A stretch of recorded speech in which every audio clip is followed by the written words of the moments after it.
तो definite integral कैसे defined होता है, अभी हम लोगों ने देखा कि हमारे पास a to b हमारे पास ये लिमिट्स होती हैं fx dx।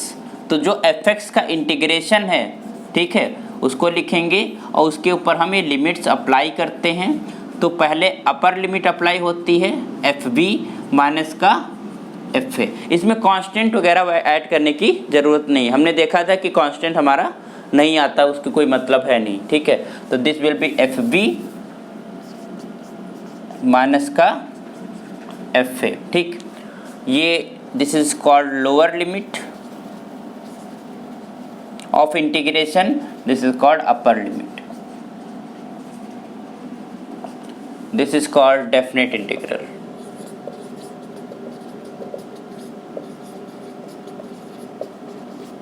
ठीक, तो हम देख रहे हैं कि यहाँ पर हम फंक्शन में a और b रख रहे हैं तो समथिंग वैल्यू कैलकुलेट होके आएगी, है ना। तो आइए हम कुछ क्वेश्चंस करते हैं जिसमें हम डेफिनेट इंटीग्रल को कैलकुलेट करेंगे, ठीक है। तो we have some problems. Question 1 लिखिए, इंटीग्रेशन ऑफ 2 to 3, सिंपल करते हैं पहले फिर टफ पे जाएंगे। 2 to 3 of x square of d x. अब बताइए एक्स स्क्वायर का इंटीग्रेशन क्या होता है? एक्स क्यूब अपॉन 3 हो जाएगा, वी नो द फार्मूला। इसमें लगाएंगे लिमिट 2 to 3। पहले क्या रखना है? Upper limit. अपर लिमिट क्या है? 3। तो क्या हो जाएगा? 3 का क्यूब अपॉन 3, ये तो होगा, बोलो। माइनस फंक्शन में रखना है 2, तो ये हो जाएगा 2 का cube upon 3। I am just taking LCM. LCM कितना हो जाएगा? 3। तो 3 की पावर 3 माइनस 2 की पावर 3, ये कितना हो जाएगा? 3 3 जा 9 होता है, तो 27 डायरेक्ट होता है। इतना जो है फास्ट कैलकुलेशन ज़रूरी नहीं है, ठीक है। और ये माइनस का 8 divided by 3, 27 minus 8 19 upon 3, this is your answer. तो न्यूमेरिकल वैल्यू मिली आपको अगर नंबर्स हैं तुम्हारे पास लिमिट्स में, ओके। तो यहाँ पर अगर वहाँ कोई मतलब अगर यहाँ पर इन लिमिट्स में कोई वेरिएबल पड़ा हुआ है, ठीक है, एक्स के फॉर्म में पड़ा हुआ है, कोई और दूसरा कांस्टेंट पड़ा हुआ है, तो उसमें हमारा एक्सप्रेशन निकलेगा। बट अगर नंबर पड़ा हुआ है तो you will get some numerical value, clear. तो दिस इज आंसर। एक क्वेश्चन और करते हैं, question number 2। We have this integration 4 to 9 root of x divided by 30 minus x की पावर 3/2 का whole of square into d x. इसका हमें integration करना है। तो सबसे पहले तो हमें देखना होगा कि इसका इंटीग्रल क्या आएगा, है ना, उसे सब्स्टिट्यूट करना होगा। तो इसको करने के 2 तरीके हैं। पहले तो आप सब्स्टिट्यूट करके इसका पूरा इंटीग्रल कैलकुलेट कर लो, then you apply this limit, ठीक। दूसरा ये है कि जब हम सब्स्टिट्यूट करें तो सब्स्टिट्यूशन के साथ साथ ये लिमिट्स को भी हम चेंज कर दें, ठीक। तो मेथड 1 अगर हम पहले तरीके से बात करें तो हमारा जो काम है कुछ इस तरीके से होता है। जैसे ये हमारे पास इंटीग्रेशन है, तो दिस इज़ फ्रॉम 4 to 9, ठीक है, लिखा रहने। तो ये root x upon 30 minus x की पावर 3/2 का whole square of d x. तो अभी तुम लिमिट्स भूल जाओ कि लिमिट्स लगी हुई हैं, पहले हम इसको इंटीग्रेट कर लें, then we apply the limits, है ना। तो उसके लिए हम करेंगे सब्स्टिट्यूट। तो सब्स्टिट्यूशन में हम करेंगे लेट दिस 30 माइनस का x power 3/2 is equal to t. मान ले इतने को, क्यों? क्योंकि इसका जो डेरिवेटिव है ऊपर मौजूद है रूट ऑफ एक्स, तो हम आसानी से इसको अगर टी मान ले तो हमारे पास dx में रूट का डेरिवेटिव मौजूद है ना।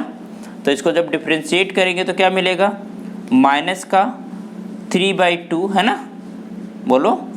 और 3/2 में से 1 जाएगा, कितना बचेगा? 1.2, है ना, 3.5,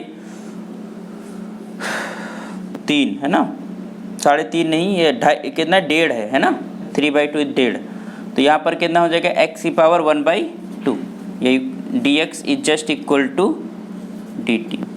तो हमें पास क्या हो जाएगा, क्योंकि x पावर हाफ है तो ये हो जाएगा root of x dx is just, एक और सारा कुछ उधर भेज दो क्योंकि उसकी ज़रूरत है नहीं, तो ये हो जाएगा माइनस का 2/3 ऑफ dt।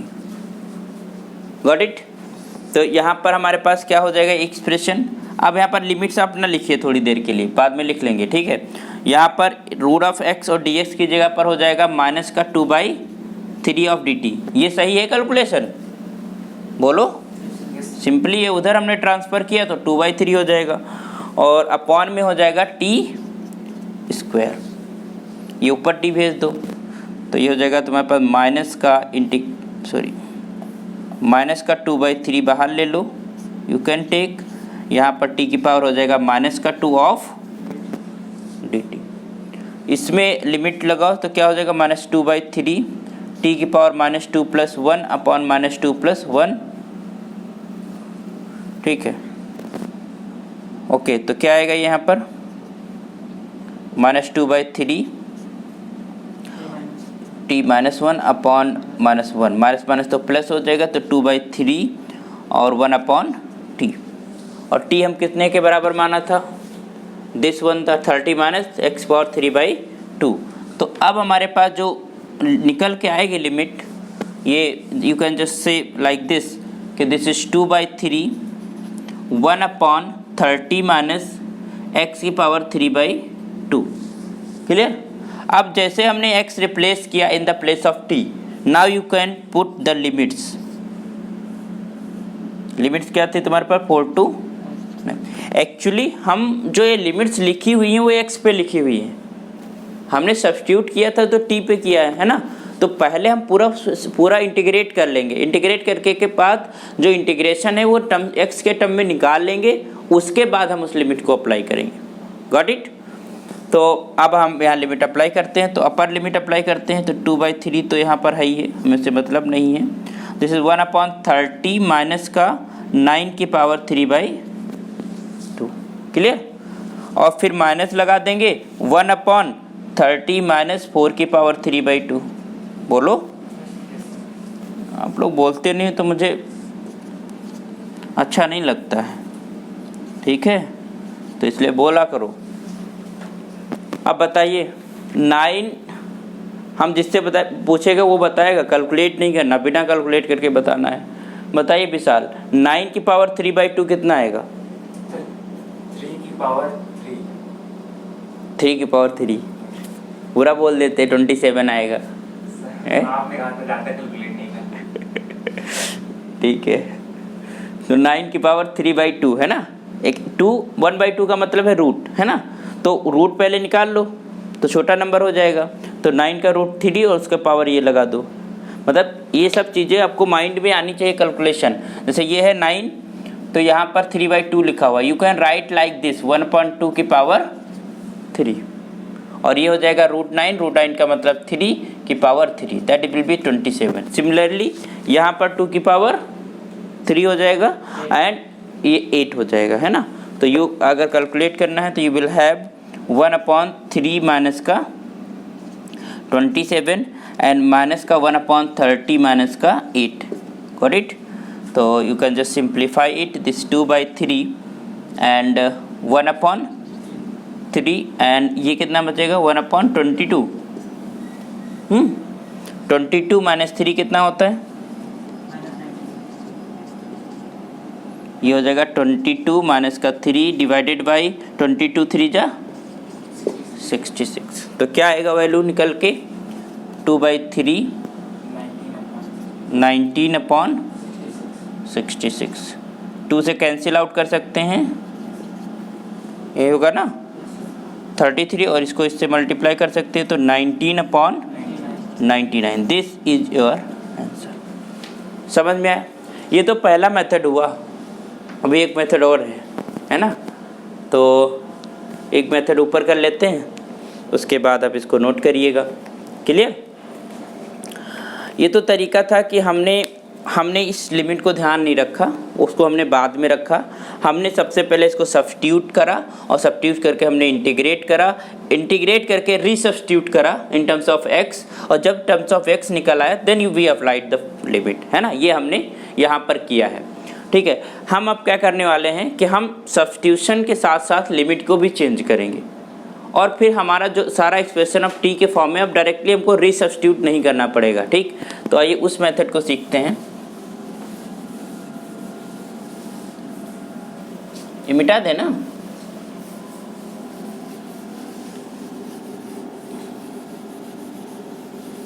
चलिए, तो मेथड सेकंड, इसी प्रॉब्लम को करते हैं मेथड सेकंड से। दोनों चीज़ें आपको आनी चाहिए, कोई भी जो इजी लगे उसको आप अप्लाई कर सकते हैं। आपको लगता है डायरेक्टली आपको लिमिट आती है तो आप इसको आप डायरेक्टली, अगर इंटीग्रेशन आता है इसका तो डायरेक्ट इंटीग्रेशन लिखो, लिमिट लिख दो। तो आइए ज़रा what we will do it, हमने जैसे सब्स्टिट्यूशन किया था यहाँ पर, है ना, तो इस सब्स्टिट्यूशन के साथ साथ हम इस लिमिट को भी चेंज करेंगे, ठीक है। ध्यान दो कैसे। हमने क्या कहा है, t is equals to, we are just going to do this again, root of x upon 30 minus x की पावर 3/2 होल स्क्वायर।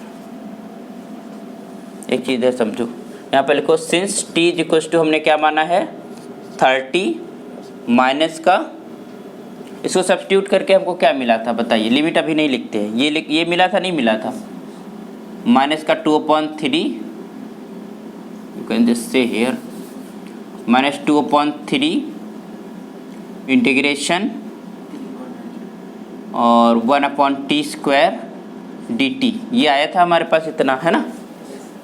हमको लिमिट्स लिखनी है इन टर्म्स ऑफ t। अब ध्यान देना, जब हमारे पास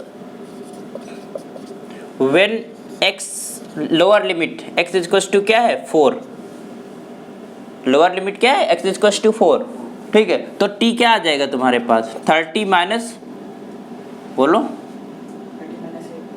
30 माइनस 8, अरे वाह बहुत फास्ट हो गए तुम लोग। 30 माइनस 8 क्या बचेगा 22।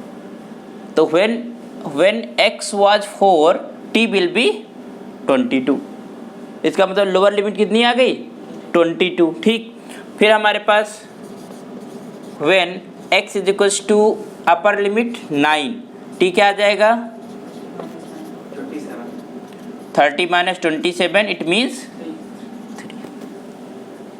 तो अब हम इन लिमिट्स को इन t के लिमिट्स में लिख देंगे और डायरेक्ट फिर इंटीग्रेट करके फिर लिमिट्स को रख देंगे, फिर हमको रीसब्स्टिट्यूट नहीं करना पड़ेगा, t की वैल्यू फिर से हमें x रख लेने की ज़रूरत नहीं होगी। तो यहाँ पर हम क्या लिख सकते हैं, t से 22, क्योंकि हमने जब 4 रखा था तो 22 मिला था, और ये कितना हो जाएगा 3। तो अब लिमिट क्या हो गई 22 to 3। अब इसको इंटीग्रेट करो, तो अभी जैसे हमने इंटीग्रेट किया था -2/3, इसका इंटीग्रेशन क्या आता है बोलो -1/t, ये तो आता था। इसमें लिमिट लगाएंगे क्या 22 to 3। सबसे पहले अपर लिमिट लिखा जाता है, छोटी हो बड़ी हो हमें उससे नहीं लेना देना, ठीक। अपर लिमिट लिखेंगे तो ये जगह -2/3, और ये माइनस तो प्लस कर लो, इसको बाहर निकाल लो, है ना। जब ऊपर लिमिट लिखेंगे तो क्या आ जाएगा 1/3, माइनस का क्या हो जाएगा 1/, ये माइनस हमने बाहर निकाल लिया, ठीक है। तो माइनस और माइनस प्लस हो जाएगा, और हमने लिमिट्स अप्लाई कर दी। तो हमारे पास जब हम लोअर लिमिट लिखेंगे, सो अपर लिमिट लिखेंगे तो 1/3 हो जाएगा, तो लोअर लिमिट लिखेंगे 1/22 हो जाएगा, है ना। एंड फिर वही सॉल्व कर लेते हैं, 22 माइनस का 3/66, ये तो होगा, ये हो जाएगा 2/3 into 19/66, and this is 1 and this is 3, तो क्या आ जाएगा 19/।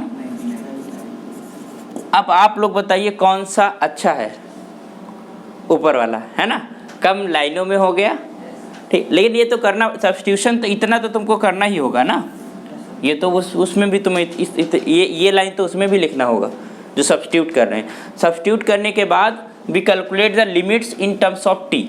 अब हमको रिसब्स्टिट्यूट करने की ज़रूरत नहीं है क्योंकि कांस्टेंट न्यूमेरिकल वैल्यू निकल रही है। अगर वेरिएबल में निकलती तो एक्स के टी के जब एक्स रखना पड़ता क्योंकि एक्स के टर्म में हमें आंसर चाहिए था।